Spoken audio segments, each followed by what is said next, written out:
afternoon.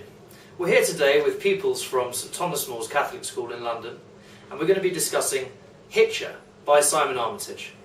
And the boys are going to help us demonstrate what this poem is really about. Now, this poem is particularly appealing to boys of this age because it's a story of extreme violence perpetrated by a motorist on a hippie. Like a lot of modern poems, the poem's written in a free form, so it doesn't have a fixed rhyme structure, but it uses techniques such as internal rhyme to carry the force and mood of the poem. Armitage uses external imagery such as Bob Dylan's song Blowing in the Wind to create a bigger atmosphere around his writing than there would otherwise be.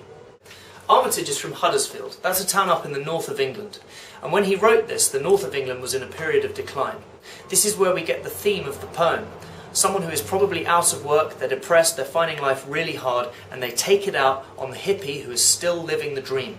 One of the most startling things about this poem is the way that the killer talks coldly about the action that he's perpetrated against the hitchhiker. He brings in everyday imagery. He talks about an answer phone, he talks about a crook lock, he talks about a Vauxhall Astra. All of these things bring home the ordinariness of this man and the extraordinariness of the action which he is about to perpetrate on the unwitting hitchhiker. I had been tired under the weather. The answer phone kept screaming. Signal, mister, you're finished! Fired! A thunder lift to where the car was parked, a Vauxhall Astra. It was hired. I picked him up in Leeds. He was following the sun to the west from east. Just a toothbrush and a good earth for a bed. The truth he said was blowing in the wind, all round the next bend.